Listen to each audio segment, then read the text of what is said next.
नमस्कार मित्रांनो, सुस्वागतम. मुरंबा या मालिकेच्या आजच्या भागामध्ये अगदी मनपूर्वक मी तुमचं स्वागत करते. आजच्या भागामध्ये आता साई आणि आता रमा हे घरी येतात. घरी आल्यानंतर आता जी काही ही पाहुण्यांची यादी आहे, आता ह्या लग्नासाठी कुणाला कुणाला बोलवायचं ती यादी मात्र आता साई हा अण्णांच्या हातात देतो. आणि ही यादी आहे सगळे काही अगदी गेस्टचे मी इन्व्हाइट ज्यांना करायचं आहे त्यांची नावं लिहिलेली आहेत. आता फक्त यामध्ये मुकादम फॅमिली नाही येऊ शकत, कारण त्यांना आपण नाही बोलवणार. फक्त आणि फक्त त्यांचंच नाव यामध्ये नाही. तेव्हा आता अण्णा म्हणतात की का बरं असं. त्यानंतर आता रमा म्हणते की हो अण्णा, कारण हा निर्णय आहे तर तो आम्ही अगदी विचार करून घेतलेला आहे. आता त्या म्हणजे मुकादम फॅमिलीला आपण हे लग्नामध्ये नाही बोलू शकत. तेव्हा आता अण्णा हे म्हणतात की हे बघा रमा, असं का? मला एक गोष्ट सांग, मुकादमांच्या घरातून मात्र नक्की कुणालाच बोलवायचं नाही, हा तुझा निर्णय फायनल आहे का? बरं, तर रमा बोलणार तोच लगेच माईजमध्ये बोलते आणि म्हणते की अहो कशाला, अहो एकदा तिने सांगितलं ना नाही म्हणून, मग कशाला काय करायचं? एकदा तिने सांगितलं की नाही, त्यामुळे हा विषय इथे संपेल. त्यावर मात्र अण्णा हे म्हणतात की हे बघा विषय संपत नाही. रमा मात्र जरीही इथे राहत असेल तर तिची मुलगी आरोही मात्र त्या घरामध्ये राहते, त्यामुळे हा विषय इथे संपत नाही. लक्षात घ्या, आरोहीसाठी तिची आई महत्वाची नाही का? आहे ना, मग हा विषय कसा संपेल बरं? आणि माई लगेच म्हणत असते की हो ना, आहे, आरोही तिच्यासाठी महत्त्वाची आहे, परंतु हे बघा ती आरोही थोडीच एकटी ह्या लग्नासाठी येणार आहे का?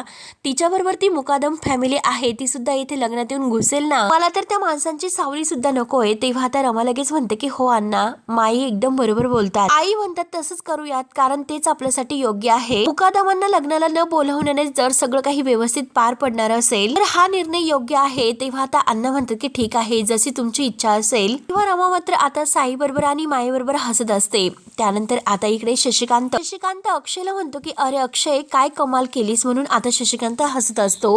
अरे रमा मात्र साईला घास भरवत असताना मात्र तू मध्येच येऊन टपकलास, खरंच काय केलं रे तू एंट्री. तेव्हा आता अक्षय म्हणतो की नाही बाबा, अहो असं काही नाही, मुळातच रमा आता हे लग्न करायला तयार झालेली आहे, हेच तिचं चुकत आहे, याचा मला राग येतो. आणि त्या साई बरोबर ती लग्न करते हे मला नाही पटत, आणि तिला हेच कळत नाही की तिच्या हातातून खूप मोठी चूक होत आहे. तर आणि तो साई म्हणाला ना की आपल्याला कोणालाच तो घरातील या लग्नासाठी निमंत्रण नाही देणार, आणि तो सांगून गेला आपल्याला. मग आता आपल्याला काही अगदी निमंत्रण वगैरे नाही आले तर मात्र आपण त्या लग्नामध्ये कसे जायचे, कुठून घुसायचे? किंवा आता शशिकांत म्हणतो की अरे लग्नामध्ये नंतर घुस, परंतु अगोदर लग्न घरात कसं घुसायचं याचा विचार कर. आणि हे बघ अक्षय, अरे तुला रमाला तर जिंकायचं आहे, पण त्या अगोदर तिच्या वडिलांना कसं जिंकायचं हे तू बघ.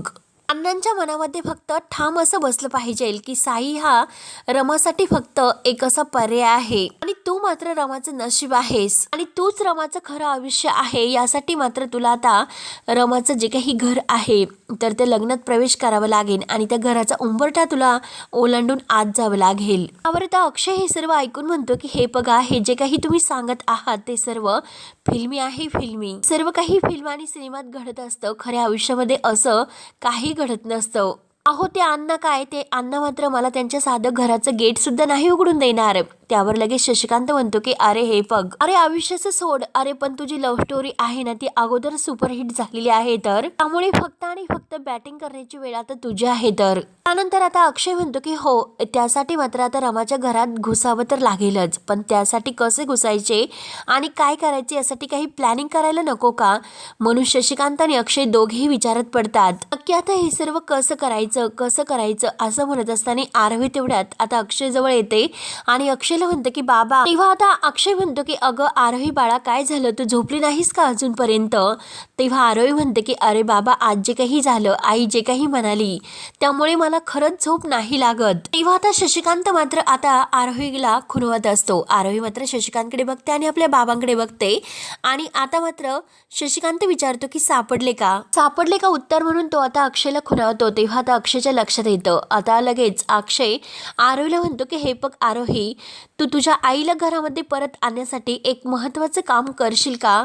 जो काही निरोप सांगितला आणि तो निरोप सांगून मात्र तुझी आई कायमची आपल्या घरामध्ये परत येईल हे लक्षात ठेव. तेव्हा आरोही खुश होत म्हणते की मी आईसाठी काही पण करू शकते. त्यानंतर आता इकडे आरोही लगेच अण्णांना भेटायला आलेली असते आणि आता जे पिओन आहे तर ते मात्र आत येतात. अण्णांना म्हणतात की एक मुलगी तुम्हाला भेटायला आलेली आहे आणि ती तुम्हाला भेटण्याचा खूप हट्ट करत आहे. त्यावर आता अण्णा विचारतात की काय हट्ट करत आहे, कोण आहे ती मुलगी, पाठवून द्या म्हणून अण्णांना खूप हसायला येतं. कोण असेल बरं ही मुलगी. तेव्हा आता तो पिओन बाहेर जातो आणि आता आरोहीला घेऊन आल्यानंतर आता आरोही म्हणते की मी आलेले आहे. आहो बाबा मी तुमची नात. तेव्हा लगेच आता अण्णा म्हणतात की आरोही तू तू कशी इथेच ग बाळा असे विचारतात. तेव्हा आता आरोही म्हणते की हे बघा मी तुम्हाला भेटू शकत नाही का, आणि तुम्ही हे काय केलं बरं, कसला हा तुमचा निर्णय की माझ्या आईच्याच लग्नामध्ये मला येण्यासाठी तुम्ही अगदी रोखतात म्हणून. तेव्हा आता अण्णा म्हणतात की काय रोखतात, अगं मी काय केलं, कुठे अडवलं तुला लग्नाला येण्यासाठी बाळा. त्यावर आता लगेच आरोही आता सांगायला सुरुवात करते की हे बघा साई काका मात्र मला म्हणाले की तुला या लग्नाचं आमंत्रण नाही देणार, आणि हे बघा आजोबा मात्र माझी एकुलती एक आई आहे हो, आणि तिच्या आयुष्यातील हा इतका मोठा दिवस आहे आणि मीच तिथे नाही तर हे सर्व कसं चालेल बरं, तुम्हीच सांगा की मी काय करू बरं. तेव्हा आता आजोबा म्हणतात की म्हणजे अण्णा अगं खरंच तुझ्या बोलण्यात तर पॉइंट आहे. आता आरोही म्हणते की हो ना, तुम्ही सगळ्या 5 जणीला आमंत्रण दिलं, फक्त माझ्या फॅमिलीला नाही आणि मला सुद्धा नाही. आणि हे बघा आजोबा जर उद्या कोणी मला विचारले की तुझ्या आईचं लग्न कसे झाले तर मग आता मी त्यांना काय उत्तर देऊ की मीच लग्नाला गेले नव्हते म्हणून, मला आमंत्रणच दिले नव्हते. मग मी असं सांगू का सगळ्यांना, तुम्हाला हे पटते का बरं. तेव्हा अण्णा म्हणतात की हो तुझं बरोबर आहे. आणि हे बघ आरोही अगं लग्न त्या दोघांचं आहे, मग त्यामध्ये मी कसं बोलणार बरं तू सांग. आणि आरोही आता परत म्हणते बघा जरीही लग्न त्या दोघांचं असेल पण घर मात्र तुमचं आहे, मग तुम्हाला तुमचे निर्णय घेता येत नाही का. आणि हे बघा मला मात्र माझ्या आईच्या लग्नामध्ये बोलवा, मला माझ्या आईच्या लग्नामध्ये हळद लावायची आहे, मेहंदी वगैरे काढायची आहे, आणि प्लीज आजोबा तुम्ही माझ्यासाठी एवढं काही करा ना. तेव्हा लगेच आता अण्णा म्हणतात की अरे बापरे एवढंच आहे ना, मग हे बघ तू लग्नाला माझी काही हरकत नाही. ते ऐकून आरोही खूपच खुश होते. आरोही विचारते की नक्की ना पिंकी प्रॉमिस ना, तर अण्णा म्हणतात की हो नक्की पिंकी प्रॉमिस, म्हणून ते पिंकी प्रॉमिस करतात. त्यावर आता अण्णा विचारते की आरोही मला गोष्ट सांग बरं, तू आता तुझ्या आईच्या लग्नासाठी येणार आहे, मग घरी काय सांगणार आहेस बरं, काहीतरी कारण तुला द्यावंच लागेल, आणि काय सांगायचं आहे नक्की तू काय करणार आहेस ते मात्र आता सांग ना, तू काय कारण देणार आहेस बरं घरी. आणि तेवढ्यात अक्षय मात्र हे सर्व ऐकत असतो आणि अक्षयलाही आता अण्णांच्या समोर येतो आणि म्हणतो की करवली, आता करवली म्हणून मात्र ती नक्की आता आईच्या लग्नात येईल आणि तसंच ती कारण आता घरी सांगेल सुद्धा. आणि हे बघा ती करवली म्हणून येईन आणि मी सुद्धा तिच्या सोबतच असेल आणि मी थांबेल एका रूम मध्ये. आता मात्र हे सर्व ऐकून आता अण्णा हे अक्षयला म्हणतात की कसं आहे की मिस्टर मुकादम, बघा आता मात्र हे लग्न माझ्या मुलीचं आहे, त्यामुळे फक्त आणि फक्त मुकादम फॅमिलीतून मी आरोहीला आमंत्रण दिलेलं आहे, त्यामुळे फक्त या लग्नासाठी आरोहीच येऊ शकते मुकादम फॅमिलीतून. किंवा आता आरोही लगेच म्हणते की आजोबा असं कसं चालेल बरं, मी छोटी आहे ना हो, एकटी कशी येणार बरं तुम्ही सांगा बरं. आणि हे बघा मी नाही येणार तर माझी पूर्ण फॅमिली सोबत येणार आहे बरं. आणि हे बघा आता मात्र तुम्ही मला पिंकी प्रॉमिस दिलेला आहे, त्यामुळे आता मात्र मागे हटायचं नाही. तेव्हा अण्णा विचार करतात आणि म्हणतात की असं झालं तर. अण्णा हे अक्षयकडे बघतात आणि आरोही सुद्धा अक्षयकडे बघत असते. तर अण्णा म्हणतात की ठीक आहे, एवढी जर तयारी झाली असेल आता मात्र मी तुला परवानगी देतो आणि तुझ्या वडिलांना सुद्धा येण्याची. आणि ते आता आरोहीला जवळ घेतात आणि म्हणतात की बंडोपंत तुम्ही खरंच खूप हुशार आहात, म्हणून आरोहीचा एक गोड पापा घेतात. तेव्हा आता अक्षय आता अगदी खुश होतो आणि मनात म्हणतो की रमा मी येतोय तुला ह्या चक्रव्यूहातून बाहेर काढायला आणि कायमचं घरी घेऊन जायला. त्यानंतर आता इकडे दुसरीकडे माईंनी मात्र साई आणि रमाच्या हाताला धरलेलं असतं, त्यांच्या डोळ्यावर काळी पट्टी बांधलेली असते. साई विचारत असतो की आई अगं काय आहे, डोळ्यावर असे पट्टी वगैरे का बांधलीस. तर माई म्हणते की अरे सरप्राईज देण्यामध्ये मग मजा काय असते, तुम्हाला जर अगदी समोर नेले तर. आणि माई एका ठिकाणी मात्र त्या दोघांना घेऊन येते आणि थांब थांब असं म्हणते आणि थांब ग पोट्टे म्हणून आता रमाच्या कपाळाची पट्टी सोडते आणि साईच्या सुद्धा. त्यानंतर आता जेव्हा समोरचं डेकोरेशन वगैरे बघून आता साई आणि रमा म्हणजे खुश होतात. साई विचारतो की अगं माय हे सर्व काय सुरू आहे, काय चालले. तेव्हा आता लगेच माई म्हणते की हे बघ अरे जरीही मी जुन्या विचारांचे असले तरी सुद्धा मला हे डेकोरेशन वगैरे काय असते हे सर्व काही कळतं. आणि काय रे ते काय म्हणतात की लग्नाच्या अगोदरचं काय ते काय म्हणतात बरं, आणि ते काय प्री वेडिंग शूटिंग वगैरे काय म्हणतात ना, ना, आणि हे तर काही केल्याशिवाय चालणार नाहीच, ते सुद्धा आपल्याला करायचं आहे तर. आणि हे बघा, मग माझे हे 2 मुलं असताना मी का माघार घ्यायची बरं? मग आता माझ्या ह्या 2 मुलांना मात्र लग्नासाठी माझ्याकडून हे गिफ्ट असेल तर. तेव्हा आता रमा हसते आणि रमा म्हणते की आई, ह्या सगळ्याची खरंच काही गरज नाही. साई सुद्धा तेच म्हणतो की हो माई, जे काही बोलत आहे त्या एकदम बरोबर आहे तर. तेव्हा आता माई लगेच आता रमाला म्हणतात की हे बघ, तुझं असेल मात्र दुसरं लग्न, परंतु माझ्या पोट्याचं मात्र हे पहिलंच लग्न आहे, त्यामुळे आता ही सगळी तयारी मला करायची आहे आणि सगळं काही सेलिब्रेशन करून सगळं व्यवस्थित पद्धतीने झालंच पाहिजे. आता मात्र माझ्या पोट्याची काही हौसमौज असायला नको का? तुझं तर अगदी पहिल्यांदा सगळी हौसमौज झालेली आहे, लग्न झालेलं आहे ना तुझं पहिल्यांदा. तेव्हा आता रमाला वाईट वाटतं. रमा तरी शांत बसते, परंतु साईला राग येतो.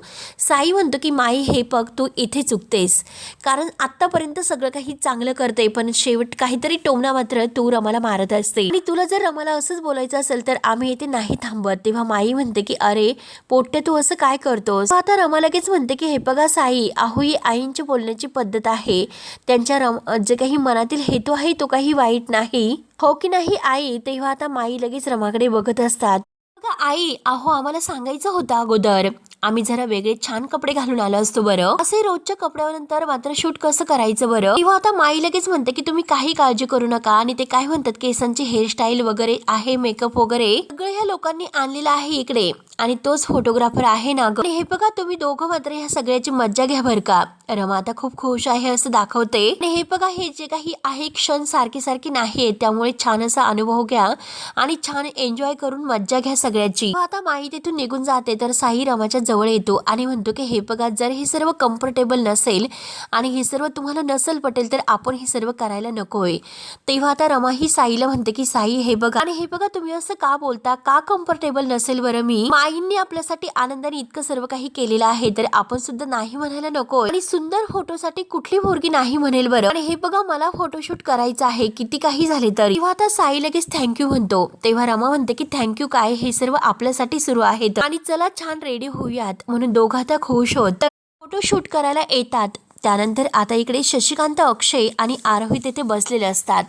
त्यामध्ये काहीतरी आता चर्चा सुरू असते. आता मात्र हे यांना सुद्धा कळतं की आता रमा आणि साई या दोघांचं प्री वेडिंग फोटोशूट आहे. तर ते ऐकून मात्र आता शशिकांत म्हणतो की काय बोलतोस? अक्षय म्हणतो की हो आहे ना, कारण अण्णाच मला म्हणाले की त्यांचं प्री वेडिंग फोटोशूट आहे म्हणून, आणि खर तर बाबा, आता हे जे काही फोटो शूटिंग आहे तर ते तिचं आणि माझं व्हायला हवे, आणि साईला सुद्धा हे लवकरच कळायला हवे की रमा अक्षयच एकमेकांसाठी बनलेले आहेत म्हणून. आता अक्षय टेन्शन मध्ये असतो तर आरोही लगेच म्हणते की डोंट वरी बाबा, अरे आजोबांकडे नक्की काहीतरी सुपर आणि फिपर अगदी आयडिया मात्र डोक्यामध्ये असेलच, हो की नाही बाबा?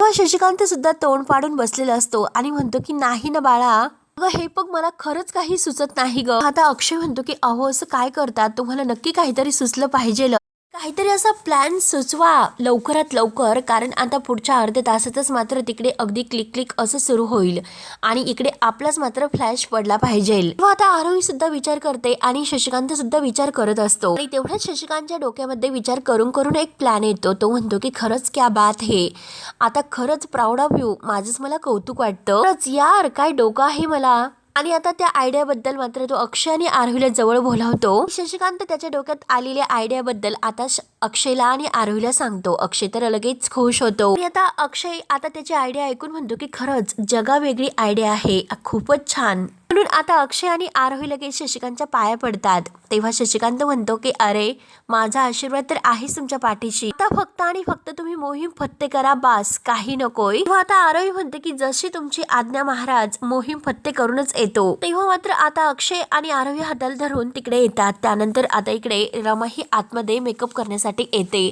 आता मात्र तिच्या चेहऱ्यावर तो आनंद नसतो. विचार करते की लग्न जसं जवळ येत आहे तशी मात्र मी मनाची ओढताण करत आहे. नक्की आता मला जगासाठी तरी आता रमा तुला हसावं लागेलच, चेहरा खुलवावा लागेलच. त्यानंतर मात्र आता लगेच ती साडी आहे तर सिलेक्ट करायला येते. तिथे साड्या अगदी लावलेलेच असतात. तेव्हा आता त्यात साड्या बघते आणि म्हणते की काय साड्या आहे ह्या, मला नाही आवडत. म्हणून ती बाहेर आवाज देते, कुणी आहे का, मला ह्या साड्या नाही आवडल्यात, दुसऱ्या साड्या घेऊन या. अक्षय मात्र आता साड्यांचा बॉक्सेस घेऊन येतो आणि म्हणतो की मॅडम तुम्हाला यातील एखादी साडी आहे ती नक्की आवडेल. आता बॉक्स मात्र अगदी त्याने आपल्या चेहऱ्यावर धरलेला असतो. चेहरा मात्र काही तो दिसून देत नाही. तेव्हा आता रमा एक एक बॉक्स काढत असते आणि बाजूला ठेवत असते. त्यातील आता कोणती साडी तिला आवडते की नाही ही चॉईस करत असते. अक्षय चोरून तिच्याकडे बघत असतो. आता रमा त्या साड्या म्हणते की खरंच याचे कलर खरंच खूप छान आहे. मग ह्या साड्या अगोदर पासून येथे का ठेवल्या नसतील बरं? आणि हे सगळ्या साड्यांचे रंग आहे ना ते माझ्या आवडीचे रंग आहेत. आणि तुम्हाला कसं माहिती बरं?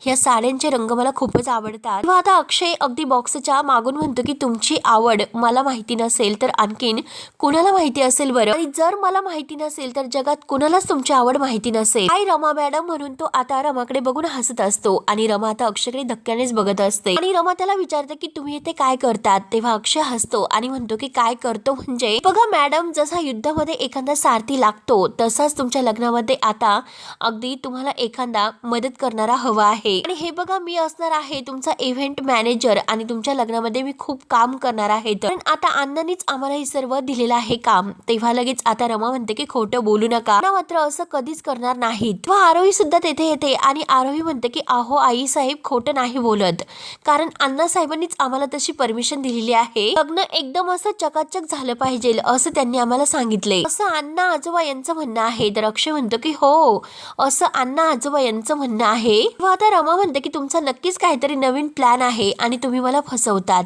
अक्षय म्हणतो की तुम्हाला कसं फसवू आम्ही? पण रागाने मात्र रमा आपला मोबाईल घेते आणि अण्णांना फोन करते. मात्र आता रमाचा फोन काही लागत नसतो आणि ती फोन करण्याचा खूप प्रयत्न करते. तर अक्षय म्हणतो की हे बघा अहो तुमचा फोन काहीतरी खराब असेल, त्यामुळे तुम्ही माझा फोन घ्या आणि माझ्या मोबाईलवरून कॉल करा. तो लगेच आता आपला पॅन्टचा खिसा आहे तर तो रमासमोर धरतो आणि यातून घ्या, पटकन घ्या, नाहीतर माझ्या हातातील ही साड्यांचे बॉक्स खाली पडतील. तेव्हा आरोही म्हणते की अगं आई मी खरंच बोलत आहे, खरंच सांगते. मी स्वतः मात्र आता अण्णा आजोबांकडे गेले होते. त्यांनीच आम्हाला ह्या लग्नामध्ये येण्याची परमिशन दिलेली आहे आणि काम करण्याची. आणि हे बघ मी तुला सगळं काही सांगते काय झालं म्हणून. आता जो काही प्लॅन आहे आता मात्र तो सगळं काही रमाला ती सांगत असते. रमा आता अक्षयकडे बघत असते आणि आरोहीचा तो प्लॅन ऐकत असते. तेव्हा अक्षय विचारतो की कळले ना आता सर्व, त्यामुळे आता मात्र फार काही असं विचारू नका आणि सगळी काही अगदी तयारी करून घ्या. तुमच्याकडे फक्त 15 मिनिटं बाकी आहेत. 15 मिनिटात फक्त आता फोटोशूट होण्यासाठी बाकी आहे, त्यामुळे 15 मिनिटात तुम्हाला तयार व्हायचं आहे. तर तो प्रत्येक बॉक्स मधील एक एक साडी दाखवत असतो आणि म्हणतो की ही साडी आहे ना तुमच्या मूड प्रमाणे ती आता लाल आहे. तर रमा आता त्याकडे बघते आणि रागाने अक्षयकडे पाहते. हे बघा अहो मॅडम हा तर अगदी लिंबू कलर छान आहे, तुम्हाला तर खूप सूट दिसेल. तेव्हा लगेच आता रमा रागाने म्हणते की तुम्ही नका ठरवू की मला काय आवडतं आणि काय नाही, ते माझं मी बघेल, तुम्ही माझी काळजी करू नका. तेव्हा आता रमा लगेच डायरेक्ट खुर्चीवर जाऊन बसते आणि आता अक्षय तिच्या जवळ येतो आणि म्हणतो की मॅडम तुम्हाला काय हवं आहे बरं? मला काय हवं आहे? लिंबू सरबत, पाणी वगैरे काही हवं आहे का? हो मात्र आता रमा म्हणते की 15 मिनिटात शूट आहे ना, त्यामुळे पटकन आवरून घ्या, बाकीच्या चौकशा नकोय. अक्षय म्हणतो की हो तुम्हाला रिलॅक्स करण्याचा प्रयत्न आहे, बाकी काही नाही. तर रमा म्हणते की त्याची गरज नाही. हो मात्र आता आरोहीला खूप हसू येत असतं. अक्षय लगेच आता रमाच्या कानातील काढायला घेतो आणि आरोहीला खुणावतो. आरोही सुद्धा दुसऱ्या कानातील काढते. किंवा आता लगेच कानातील गळ्यातील साखळी ती काढायला जाते. तर आता रमा स्वतः काढते. तेव्हा आता आरोही म्हणते की बाबा ब्लश. तेव्हा आता अक्षय म्हणतो की अगं ब्लश नाही, ब्रश असतो, ब्रश. तेव्हा आता आरोही म्हणते की अरे बाबा तुला काही कळतं का? अरे ब्लश हा असतो आणि ब्रश हा असतो. आणि आता तो आरोहीला विचारतो की बापरे आता हे कलर आहे ना, मग कोणता रंग तुला आवडतो बरं? तेव्हा लगेच आता रमा रागाने अक्षयकडे पाहत असते आणि आता आरोही म्हणते की बापरे हे बघ हे कलर छान आहेत. अक्षय ब्लश घेतो आणि तिच्या चेहऱ्यावर अगदी तो मेकअप करत असतो. तेवढ्यात आता रमा त्याच्या हातातील ब्लश घेते आणि म्हणते की तुम्ही बाहेर जा, मी सगळं काही करते. तेव्हा आता आरोही म्हणते की आई अगं मला थांबून दे ना, मी तुझ्या टीममध्ये आहे ना. तेव्हा आता रमा म्हणते की नाही, तू कुणाच्या टीममध्ये आहे मला चांगलंच माहिती आहे, त्यामुळे तुम्ही दोघंही बाहेर जा. आणि दोघेही बाहेर जा म्हणून त्या दोघांच्या हाताला धरून रमा त्यांना बाहेर काढते आणि दरवाजा बंद करून घेते. अक्षय म्हणत असतो की अण्णा. आता आरोही दरवाजा वाजवते की आई दार उघड. मात्र आता आरोही विचारते की अरे बाबा आता काय करायचं? आपला प्लॅन फेल झाला. तेव्हा आता आरोही वैतागते. तेव्हा अक्षय म्हणतो की नाही ग, नंतर खऱ्या अर्थाने आता सुरू झालेला आहे. तेव्हा आता अक्षय विचार करत असतो आणि शेवटी त्याच्या डोक्यामध्ये आत कसं जायचं याचा प्लॅन तर येतोच. तर मित्रांनो हा भाग येथे संपतो. पुढील भागामध्ये निशिकांत अक्षयला फोन करतो की अरे बाबा येईन ना फोटोग्राफर. तेव्हा आता अक्षय म्हणतो की अण्णा अहो लवकरात लवकर यायला हवे, नाहीतर आता काहीतरी वेगळंच होऊन बसेल. तेव्हा आता तेवढ्यात रिक्षातून तो फोटोग्राफर येतो. शशिकांत म्हणतो की अरे फोटोग्राफर आला, चला ठेवा फोन आता. आणि तेवढ्यात आता मंगला मावशी फोटोग्राफरचा वेश वगैरे घेऊन आलेली असते आणि आता साई हे तेथे फोटोशूटला अगदी तयार होऊन आलेला असतो. तर आता फोटोग्राफर कुठे आहे असं तो विचारतो. तेव्हा मात्र आता अक्षय हा तेथे समोर असतो. तर साई त्याला विचारतो की तू येथे काय करतोस. तर आता अक्षय म्हणतो की अरे अण्णासाहेबांनीच आम्हाला सांगितलं की तुमच्या लग्नामध्ये मदत करायला. आणि तेवढ्यात रमा ही तयार होऊन येते. तर लगेच आता आरोही म्हणते की अरे अरे दुल्हन आ गई, बल्ले बल्ले बल्ले बल्ले म्हणून ती नाचत असते. आणि ती मात्र आता साई शेजारी जाऊन उभी राहते आणि साई मात्र दाखवतो. तेव्हा आता अक्षय, मंगला मावशी, फोटोग्राफर वगैरे हे सगळेजण तिथे असतात. रमा त्यांच्याकडे पाहतच असते. तेव्हा आता मित्रांनो पुढे काय होतं हे बघण्यासाठी आपल्या चॅनलला नक्की सबस्क्राईब करत राहा. धन्यवाद.